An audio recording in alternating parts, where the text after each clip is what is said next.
Hola, ¿qué tal? Muy buenas tardes, noches o días, dependiendo del horario en el que estén viendo este video. Este video es parte del ciclo de conferencias del 8M, organizado conmemorando el Día Internacional de las Mujeres. Eh, Mi tema es las representaciones sociales como teoría para el estudio de las violencias de género. Un servidor, soy el maestro Elías Joel Ramírez Martínez, académico de la Escuela Nacional Preparatoria Plantel número 8 Miguel Schulz, del Colegio de Educación Física.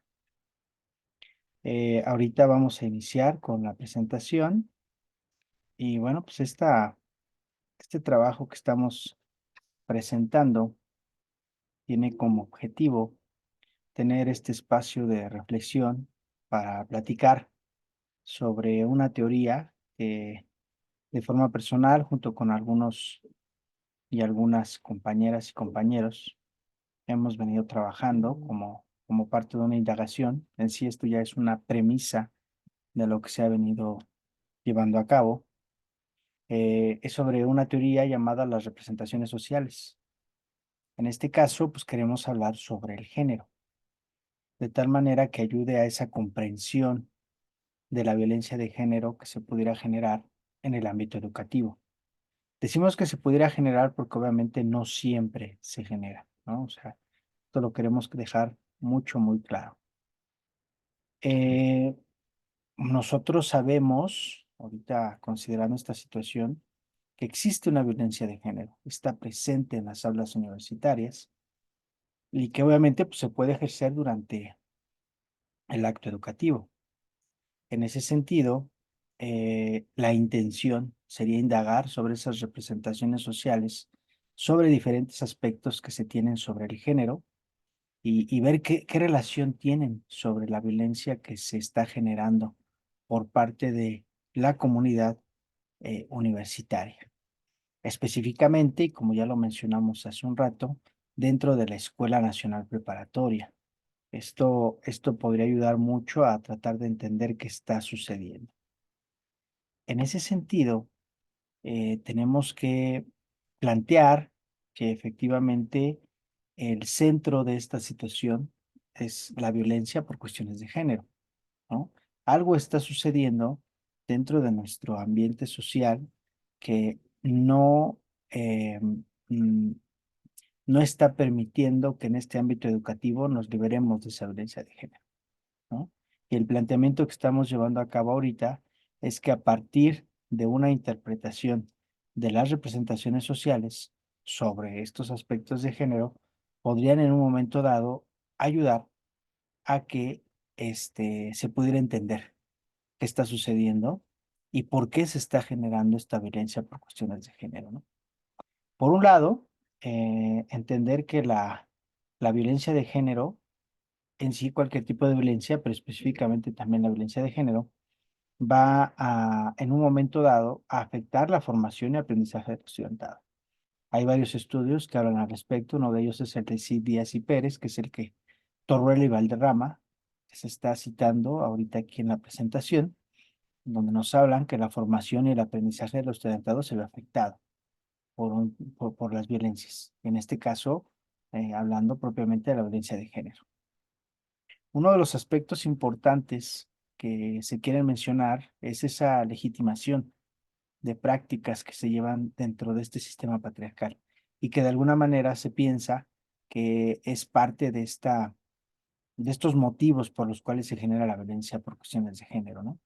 El pensar que todo lo masculino está sobre lo femenino es una situación que lleva a que obviamente se genere esta violencia de género. ¿Quiénes son los que están principalmente sufriendo este tipo de violencia? La ONU y diferentes estudios nos plantean que propiamente el sector de las mujeres son las que más sufren por esta violencia por cuestiones de género. No quiere decir que los hombres no la sufran, claro que también lo sufren, hablando desde el punto de vista del sexo, ¿no? Pero también hay otro sector de población que se ha venido eh, también revisando el por qué, cómo se está generando esta violencia de género Y también se ha, pues sí, se ha detectado que la comunidad LGBTIQ y más, que de alguna manera son las siglas de los diferentes géneros que se están acomodando en esta comunidad, que les llaman no binarios, es decir, que no consideran solamente la parte femenina o la masculina, sino a través de esta construcción social que tiene que ver con el género, pues sabemos que se generan más géneros. Y en ese sentido, este grupo de personas no binarias o de la comunidad LGBTIQ y más son las que también están sufriendo en mayor medida esta violencia por cuestiones de género, ¿no? Y bueno, pues esto obviamente llevándolo al ámbito educativo, podemos ir detectando algunos sectores de población que son con los cuales pudiéramos trabajar sobre la indagación, sobre las representaciones sociales. Obviamente, y considerando este marco teórico del que estamos hablando ahorita, pues bueno, las representaciones sociales son una teoría que nace en los años 70, es creada por Sergei Moscovici a través de una, eh, una teoría que ya también había marcado Emily Durkheim. Él hablaba de representaciones colectivas. Sin embargo, cuando habla de representaciones colectivas, está hablando propiamente de una representación cultural, el cómo la sociedad va generando estas representaciones sobre las cosas o sobre la cultura, y que obviamente esto va a generar que estas representaciones en las personas estén más arraigadas. En un momento dado, Durkheim hablaba de que la cultura en general, esa construcción que vamos generando a través de la cultura, pues son esas representaciones colectivas, ¿no? Sin embargo, esto, de acuerdo con la teoría de Durkheim, habla de que pues, es una cuestión más general, ¿no? Estamos hablando de una sociedad. Y en este caso, Sergei Moscovici, quien de alguna manera trata de unir la sociología con la psicología, quiere individualizar más esta teoría. Y es cuando surge el término de representaciones sociales, ¿no? Que si bien habla de que se da una representación, no está hablando solamente de la parte colectiva. Él quiere individualizar esa representación social, ¿no? Y entonces él habla de representaciones, pero no colectivas, sino sociales, porque esto habla de que el individuo va generando este tipo de representaciones a través de su interacción con los demás. Pero estas representaciones son individuales, no son solamente de la persona. Y en ese sentido, Sergei Moscovici habla de que estas representaciones sociales son un tipo de conocimiento que se va generando a partir de la interacción social, ¿sí? Esta es cambiante, se va cambiando obviamente conforme se va avanzando en la sociedad, en la edad, ¿sí? Sin embargo, este tipo de conocimiento permite a los hombres, a las mujeres, eh, hablando desde el punto de vista sexual, ¿sí? Y que este tipo de conocimiento le va a permitir hacer que su realidad física y social sea inteligible para él. Es decir, que la pueda entender, que se pueda relacionar, ¿sí? Y obviamente genera una serie de ideas, comportamientos y saberes para poder comunicarse con los otros individuos, ¿no? Un ejemplo de este tipo de representaciones pudiera ser el pensar en un momento dado en Francia, ¿no? Si yo en un momento dado nombro a Francia como país, como ciudad, seguramente a la gran mayoría de nosotros se nos viene a la mente la Torre Eiffel o la bandera de Francia, ¿no? Eso en un momento dado es una representación social, que en cuanto me hacen mención del país, pues yo ya automáticamente en mi mente estoy generando esas imágenes, esas representaciones, que en este caso lo estoy haciendo a través de imágenes, ¿no? Pero esto obviamente se va a representar de diferentes maneras. Puede ser a través de imágenes, a través de saberes, a través de frases, ¿no? Hay múltiples formas en que se van presentando este tipo de representaciones sociales. En ese sentido, la misma representación social está conformada por cuatro dimensiones, que son las que vamos a ir comentando en este momento para poder entender cómo es que vamos a indagar en la subjetividad de las personas. Y en ese sentido, es una teoría que ha ayudado bastante para ir entrando en la subjetividad. Bueno, no entrando, sino ir comprendiendo e interpretando esas representaciones sociales de las personas. Una de las dimensiones que tiene la representación social es la actitud. La actitud no es otra cosa que el, el, esa clasificación que realizamos de aprobación o no aprobación, de si me gusta algo o no me gusta algo, de lo positivo y de lo negativo de una situación, ¿no? Y en ese sentido, esto nos va a permitir que algunas actitudes son de las actitudes que se pudieran decir más visibles, ¿no? Que inmediatamente podemos hacer un gesto, podemos decir una palabra, ¿verdad? Este, o cualquier gesto de agrado o desagrado, y ahí mostrar la actitud que estamos teniendo hacia esta situación. Y de alguna manera podemos ver si lo aprobamos o lo desaprobamos, ¿no? Ahí es cuando hablamos de esta dimensión de la actitud. Hay otra parte de estas dimensiones de las representaciones sociales, que es la carga afectiva, ¿no? De alguna manera, todos tenemos una serie de sentimientos y emociones que nos van a generar determinadas situaciones, ¿no? Y en este caso, las de género también nos generan cierta carga emocional que de acuerdo a esa representación social que se está presentando, pues nos va a generar una serie de emociones, ¿no? O de sentimientos al respecto. Otra de las dimensiones que se pretende indagar, interpretar, comprender al respecto es la que se le domina como ese conocimiento que se tiene o ese saber que se tiene sobre esa representación social, ¿no? Eh, la información que tiene respecto a esa temática, ¿no? En este caso, con respecto al género, o sea, vamos a indagar qué información tiene, qué saberes tiene, qué conocimientos tiene respecto a diferentes cuestiones de género. Y bueno, vamos a ver que a veces esto también tiene que ver mucho con el cómo reacciona, el cómo tiene una actitud positiva o negativa, o cómo va a afectar la parte afectiva, ¿no? En un momento dado. Y por último, pues es el campo de representación, ¿no? El campo de representación es esa dimensión en la que todo esto que acabamos de mencionar de la actitud, la información, los saberes, la carga afectiva, emocional, mental, pues se va a interrelacionar y en un momento dado, pues va a generar ciertas actitudes y comportamientos dentro de nuestra sociedad, ¿no? El cómo nos vamos a ir comunicando. Ese es el campo de representación. Entonces, en estas cuatro dimensiones vamos a tratar de analizar estas representaciones sociales. De ahí que obviamente esto es parte de una investigación.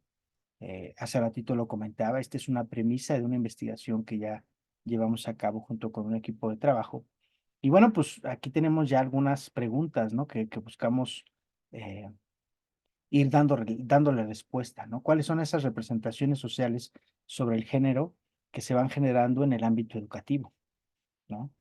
O durante la estancia en el ámbito educativo, ¿no? Y aquí viene como parte de estos objetivos,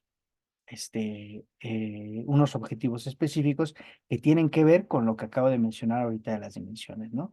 ¿Qué actitudes se tienen? Y aquí ya estamos definiendo propiamente qué sobre el género, porque obviamente el género es una amplia gama de conocimientos, una amplia gama de situaciones que se pudieran generar y que en cada una ya estamos definiendo algunas cosas, aunque ya con el último estudio que se hizo vemos que no son pues se van intercalando, vaya, no son puras las actitudes, no son puras la información, no es pura la información, no es pura la carga afectiva, no es puro el campo de representación, se van interrelacionando entre sí, ¿no? Entonces, en el caso de las actitudes, vamos a ver qué relación tienen con el machismo, el feminismo y las personas de la comunidad LGBTQI+. Por otra parte, ¿cuál es esa información que se tiene con relación a los estereotipos, identidad y roles de género? ¿Qué carga efectiva existe ante la desigualdad por cuestiones de género y la diversidad de género? ¿Cuál es ese campo de representación con respecto a la división sexual del trabajo? Es decir, cómo se van combinando estas dimensiones cuando se presentan situaciones de conflicto, de relaciones interpersonales, al ver esa división sexual del trabajo, ¿no? Y obviamente buscar si existe alguna relación entre las representaciones sociales y la violencia por cuestiones de género, que obviamente es lo que nos tiene, nos tiene dando esta plática, ¿no? Y bueno, pues como objetivos, primero que nada, pues, sería analizar esas representaciones sociales sobre el género y obviamente ir viendo cómo se van generando en cada una de las dimensiones, clasificar la actitud que se presenta ante el feminismo, el machismo y las personas de la comunidad LGBT, examinar esa información sobre los estereotipos, identidad y roles de género, buscar esa relación que existe, perdón, comprender la carga afectiva sobre su sentir ante la desigualdad por cuestiones de género, la diversidad de género, interpretar el campo de representación respecto a la visión sexual del trabajo y relaciones interpersonales, y obviamente buscar, ya que se tengan identificadas estas representaciones sociales, qué relación tienen con respecto a la violencia que se puede ejercer durante el acto educativo, durante el ambiente educativo, ¿no? Entonces, en ese sentido, pues buscamos usar obviamente una metodología. Esta investigación sería totalmente de corte cualitativo, no cuantitativo, es totalmente de corte cualitativo, usando la etnografía focalizada, y ahorita voy a mencionar por qué, ya que tenemos grupos de población bastante identificados en el ámbito educativo, propiamente dentro de la Escuela Nacional Preparatoria, ¿no? Y en general en la universidad, en escuelas, facultades, este, se da este tipo de población, ¿no? Obviamente las representaciones sociales sobre el género, indagar sobre ellas. El método, obviamente, pues vamos a usar la fenomenología para la interpretación y comprensión de este objeto de estudio, que son las representaciones sociales sobre el género de los diferentes sectores de la población. Y bueno, pues de esta manera interpretar, reconocer y relacionar estas representaciones sociales de género con la violencia que se está generando por cuestiones de género. Población y maestra, ya lo comentábamos hace un rato, hay cuatro tipos de población, en este caso sería la población estudiantil, el profesorado, el personal administrativo y con la última indagación que se hizo, pues bueno, vemos que la familia juega un papel importante en la generación de estas representaciones sociales. Para ello, pues tenemos que utilizar una muestra de cada uno de los planteles, porque obviamente cada plantel también tiene su propia dinámica. Y para ello, pues se han planteado tres instrumentos: la carta asociativa, un cuestionario será aplicado por conveniencia, y el muestreo, perdón, y aquí me hizo falta aquí colocarlo, pero es una entrevista con un muestreo no probabilístico, de tal manera que obviamente va a ser al azar, buscando no tener una preferencia al respecto, ¿no? Y bueno, avanzando, ya mencionando estos instrumentos en la diapositiva previa, la intención es usar la guía de información o un cuaderno de notas en donde podamos narrar el contexto que se da antes, durante y después de la aplicación de los dos instrumentos consecuentes, que es la carta asociativa y la entrevista semiestructurada. En el caso de la carta asociativa, se va a trabajar sobre la dimensión de la actitud de orientación positiva o negativa sobre el machismo, el feminismo y las personas LGBTQI+, usando un formulario de Google. Ya se hizo un pilotaje de todos de estos tres instrumentos que se están mencionando ahorita. Obviamente la entrevista semiestructurada, en donde vamos a trabajar sobre las otras tres dimensiones, que es la información, la carga afectiva y el campo de representación, con los aspectos de género que ya mencionamos hace un momento. Continuando con esta situación, ya que se tengan estos resultados, que fue como ya se trabajó, obviamente para hacer este análisis de resultados hay que hacer una triangulación de la información. Eh, Hay que hacer una descripción exploratoria y descriptiva de este análisis inductivo que se va a generar, y el uso de la inteligencia artificial, que hoy en día nos está apoyando demasiado, en este caso el programa de Atlas T, a través de un análisis deductivo de las diferentes categorías que se van a ir generando con respecto a lo que nos van a ir arrojando de información los diferentes individuos. En el caso de la en el guión de información, como ya lo comentamos hace un rato, obviamente tenemos que buscar ese contexto antes, durante y después de la aplicación de los instrumentos. Esto es totalmente descriptivo y la intención es de que sean dos, tres o hasta cuatro personas quienes pudieran dar este contexto para que tenga un poquito de mayor validez este instrumento. La población, ya lo comentábamos hace un rato, se va a aplicar al estudiantado, al profesorado, al personal administrativo, a la familia. Quiero decirles que ya fue aplicado a una parte de la población, en el caso de la Escuela Nacional Preparatoria número 8, de estos cuatro que ustedes ven ahí, que en próximos eventos esperemos irles compartiendo los resultados.